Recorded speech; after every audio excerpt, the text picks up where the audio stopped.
So I'm Wai from the Network Trade Platform Office at Singapore Customs. I'm just going to tell you a little bit about what we're doing in terms of the NTP, some of the services we have, and some of the things that we do in terms of contributing to trade facilitation. So the NTP, we were launched in 2018. So today we have over 6,000 user companies. Close to 50 odd B2B services that are integrated in the platform, and 20 and growing number of government-related services. So one of the interesting things about digitalization is that there are many parties to be, and so if every party had to build a digital connection to everyone they did business with, that would be extremely challenging.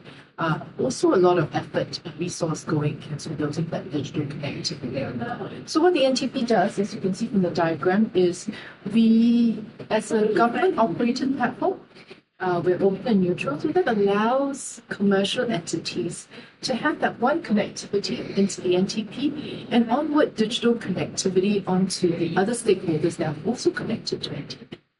So we serve a little bit of the digital highway. We also create a common space for the community to digitally exchange and digitally transact. So the three focus areas that we look at in terms of trade facilitation would be government-to-government digital connectivity, and that removes the need for traders or companies to be collecting documents from government issuers and then just resubmitting it to another regulator. So we connect that to ensure speed, accuracy, transparency, also authenticity. And that in itself will lower friction.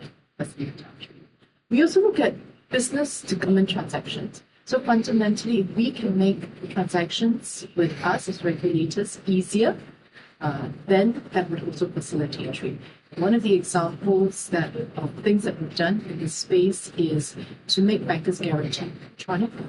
We no longer need to deal with the paper because the banks will send electronic data directly to customers, and we are also then ourselves assured of the authenticity. And the last area is where we have data and we can share that more widely so that businesses can use it to make better decisions. One example of this would be the data that we provide to banks for their trade finance compliance checks. So permit data is used by the banks to validate that a trade exists, is used by the banks to understand and validate the quantity, the price of goods that are being transacted that they say. But in the space of trade finance, validation checks is only one small part of a bank's process.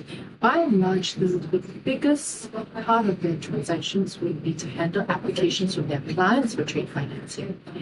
In that area, we have been working with the banks, Central Bank in Singapore, the Monetary Authority of Singapore, as well as private sector providers to bring different banks and different processes together. End of the day, it's about trade finance, a letter of credit, but yet processes vary.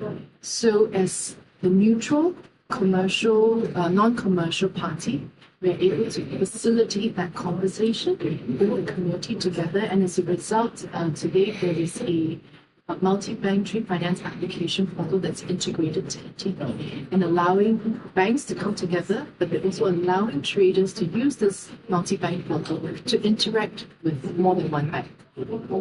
So in a nutshell, basically, we can't do it on our own. We know that, and we don't just have to link up with the stakeholders in Singapore. We also need to link up with our partners overseas, as well as stakeholders in the business arena, both domestically and overseas, who are providing a whole range of services that makes trade possible.